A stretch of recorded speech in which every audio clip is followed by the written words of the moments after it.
son, your best friend's best friend. It's me, Dr. Larry, and once again, welcome to the channel. I'm Dr. Larry Smith.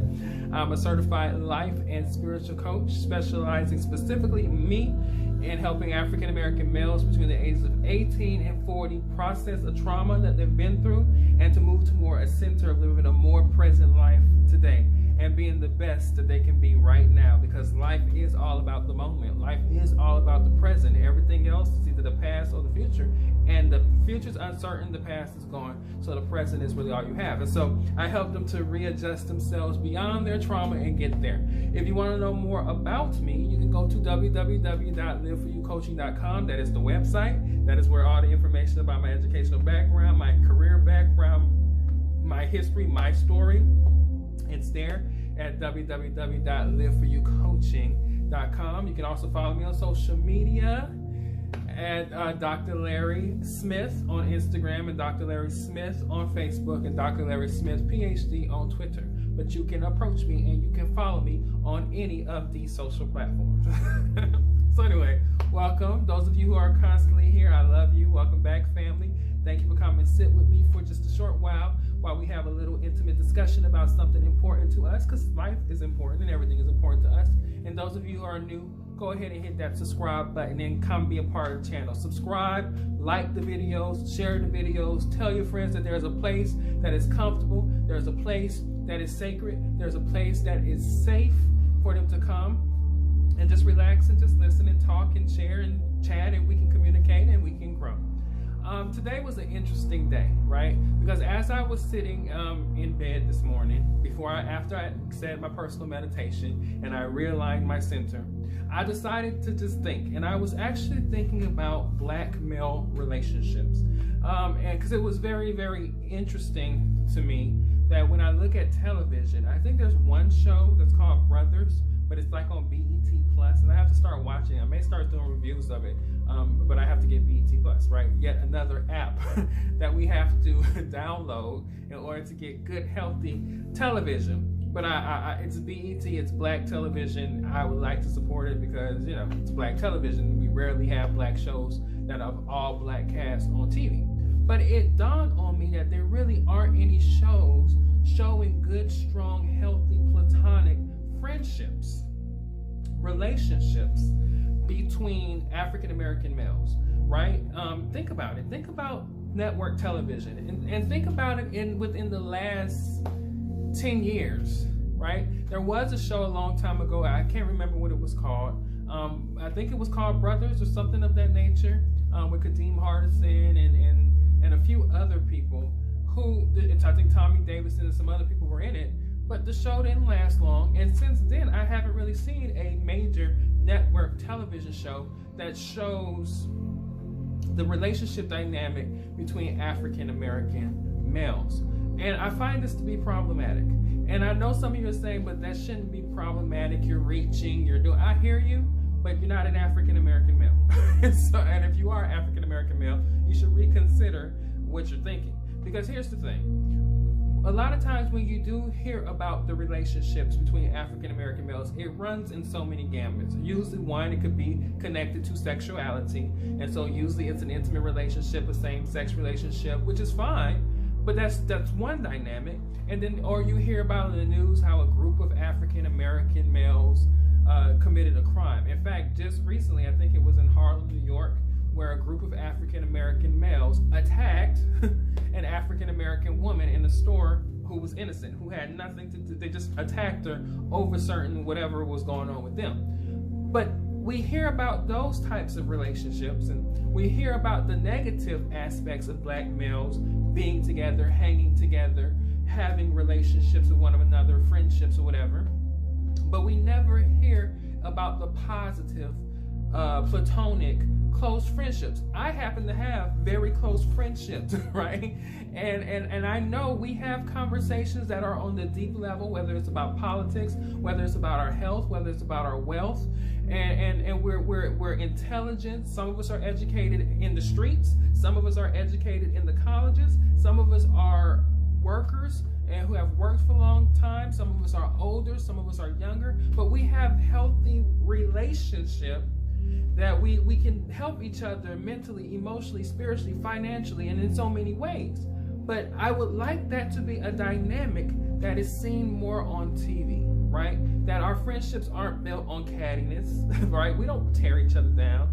Our friendships aren't built on having to sleep with one another or anything like that. Our relationships are just built on the fact that we are friends and we are brothers from another mother, right? I got a few, not a whole litany of, but a few brothers from another mother that I know I can pick up the phone and call and talk to and vent to and tell my problems and explain things and to get checked from if I need to get checked. And I am that for someone else.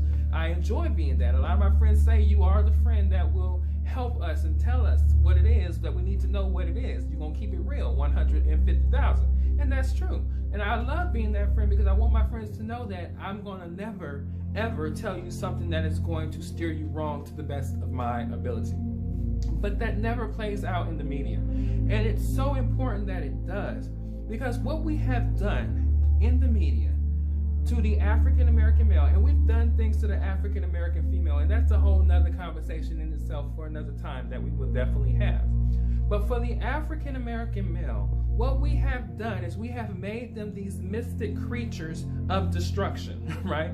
We're of no social value deeper than anything other than destruction. And hell, we had a president who was an African American male, right? And you saw how they treated him. You see how they talk about him. They diminished his credibility and his ability to lead the country, and they didn't back him up like they would have backed up. When I think about how people backed up Trump and how they didn't back up Obama, I'm like, Obama was well qualified and well capable, and y'all treated him like the help, but y'all treated Trump like a king, and there was no wrong that he could have ever done. And we can sit up here and say it's a multitude of other things, but definitely race played a huge factor in that. And we know that without a shadow of a doubt, because it crossed socioeconomic boundaries and bounds the support for Donald Trump. But I'll leave that alone. He's gone. And so, I like saying that. And so, the way we view African American males a lot of times are as a menace. Back in the day, there was a movie called Menace to Society, which I still to this day hate the title of that movie, because that movie was African American males causing mischief, robbing people and killing people, and it resonates out loud in the sound of these people are menacing to society. And that is the history of how African American males have been viewed in American society, ladies and gentlemen. That is not new. You can go back in the day to the minstrel show in the 1830s, right? But even before that, on the plantation, how it was imperative that Mister kept the black males away from the misses and their daughters, right? Far off into the field, and brutalized them and worked them extremely hard and treated them like animals to break them down so that their spirit was broken, that their black maleness would not come through. So that's the slavery. And then you go to the minstrel show. Minstrel show showed black males as buffoons, as thieves, as bumbling idiots who couldn't do anything right, who served no useful place in society other than being nuisances. And that carried on into the middle of the 20th century. And then media came, that was showing some of the same things, that the crime element and the rough and the hood and the ghetto and the drugs and the violence and the gangs and the blah, blah, blah, the things that we see in the news was playing in the media, and it was being perpetuated in the music, and it was just, that was what people perceive black men to be. If it ain't for our sexual prowess or our sexuality, we're a menace. And even with sexual prowess and sexuality, we're still menacing to the mainstream America, right? So that's the image.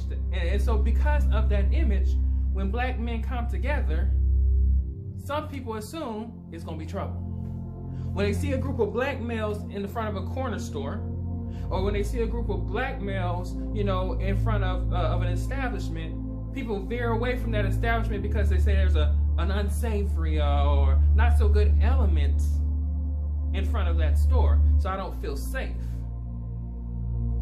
It's not just white women clenching their purses, it's black women, and it's older black people, and it's other people also clenching their pearls and their purses when it comes around the menacing black male.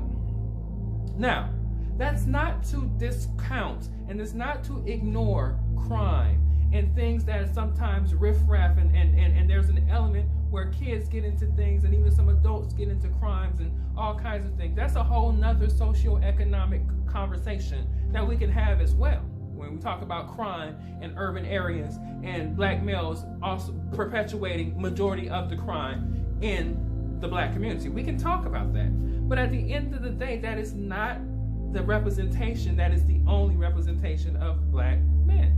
When you look at me, I don't represent that. When I look at some of my friends and people I know, I don't represent that. Some people I know do, but that's not overwhelmingly. And even the people who do aren't menacing, right? They aren't menacing. So we have to be able to get to a place to where we break through the boundaries of those stereotypical narratives, especially in the media, of African-American male friendship, male-on-male friendship. We have deep conversations. We have deep thoughts. We have deep, compassionate, close, centric relationships. And now we can be clear and honest. Some of us growing up were taught as black men that black males shouldn't be close, right? How many of y'all out there couldn't really hug your daddy? How many of you out there had a closer relationship with your mom than you did with your dad? Can really be intimate and close to your mom, but you really couldn't be intimate with your dad. You didn't really feel comfortable doing that, right? So some of this stuff isn't outside perpetuation. Some of this stuff is also inside perpetuation. Black men sometimes don't know how to develop intimate, close relationships on a deeper level outside of any riffraff or anything sexual with other black men, because we're sometimes socialized against that. Stop it. Because other groups and other cultures pick that up and they don't see us in the same way.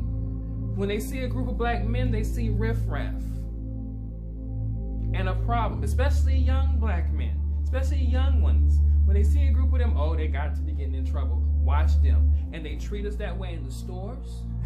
They treat us that way in public. That leads to police situations, which could lead to police brutality and ultimately to police killing us.